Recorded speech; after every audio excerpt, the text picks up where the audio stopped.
grade, welcome back to reading. So today in reading, you guys are going to be rewriting a paragraph from your, man,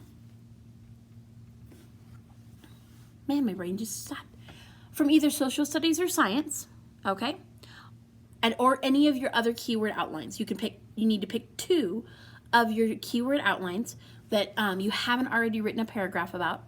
Of course, you can't do the one you already did, whatever that might be, but you could pick two other ones, whether that's rocks, cattle ranchers, Australia, altering vehicles, mushrooms, or the ear. Or you could pick your science and your social studies ones, either one. Whatever you need to pick two of your keyword outlines, and you're going to write those now into paragraphs. And you'll see, parents, the checklist for this today's assignment is actually attached to, is a link in the master document. So if you go to 4th grade assignments and then you go look for Tuesday's reading assignment, you will see a link that says, here's the checklist for today. Click on it. It has the checklist that you can get off there. We're adding in strong verbs, guys, as a dress up. So we've covered ly, adverbs. Remember, okay, ly adverbs. We've covered the who, which clause. You should have done that yesterday. Okay, and then today we're adding in strong verbs. Now, first things first, there are some certain words that are going to be banned. Okay, banned words. Banned words are say, said, see, look, eat, ate, get, got, go, went, and come, came. Why are these banned? Well, these words are okay. They're not bad words or anything like that. It's simply in writing that when we use the word say or said, he said this. Well, that really doesn't tell us how he said it, and it's not very descriptive. Same thing with see. Oh, he looked out the window. Well, how did he look out the window? Did he peer? Did he gaze? Okay, there are so much more descriptive words that we can use. And a good author that we want to read uses good descriptive, strong verbs. So, you have a list, several lists, so you can see that these are strong verbs that mean go, went, or come, came. Okay? Now, here's the deal, guys. With this, they can also, there's a bold word above it, like move. Okay? You'll see that it says, these are words that also mean to move over here.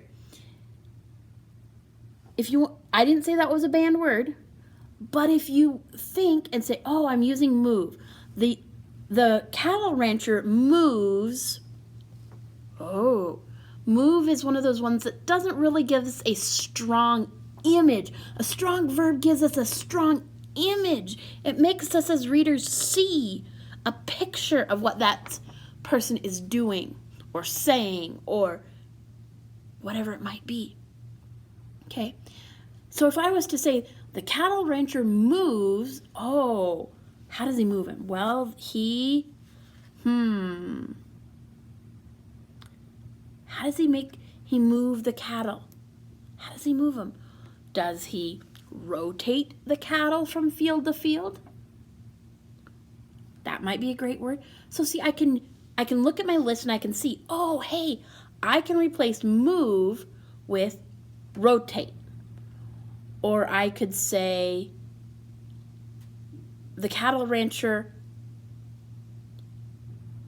maybe he whipped those cattle. Now, he probably didn't, but I'm just giving an example, guys. Okay, parents, your kids do not need to complete the add your own.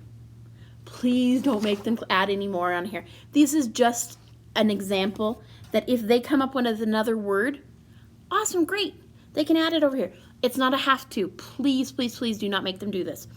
These are just words that they might use in place of a banned word. Okay? So you've got ones for go, went, or come, came. So I might say, so the cattle rancher came to the fence. Well, instead of saying came, could I say the cattle rancher zoomed to the fence, or he sprinted to the fence, or maybe he rocketed to the fence, or his horse pranced to the fence.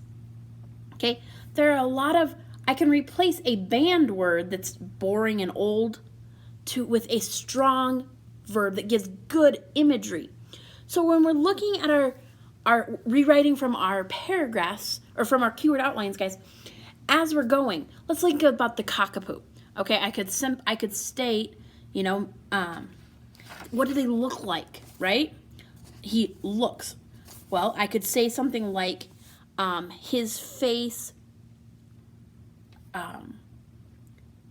facial view is like an owl. So I can give a new meaning, new life to a boring old word. And you have different ones for each day, guys, or for each banned word. So here's got. Here are some suggestions for words that you might use. See and look. Here's some suggestions. Eat, ate. Here's some suggestions. So use, and here's a whole bunch for say, said. Okay? Use a strong verb in your writing. And as we go this week and move into retelling a narrative story, it's going to be really important that you use those strong verbs, because when we rewrite a story into our own words and create our own story, then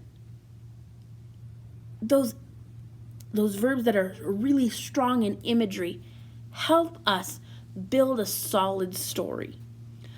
So today, make sure you're doing rewriting 2 keyword outlines into 2 paragraphs. Do the checklist, do a rough draft, a final draft. Make sure you have an ly adverb, a who, which clause, and a strong verb in your each paragraph. Underline them to show that they're there. And then remember, have your parents or an older sibling correct, edit and proofread your rough draft, make marks on it, show me where they've edited, then put it all together according to the checklist sheet, which would be checklist on top, final draft, rough draft, keyword outline. And we'll see you tomorrow. We're going to be talking about quality adjectives and getting into retelling a narrative story.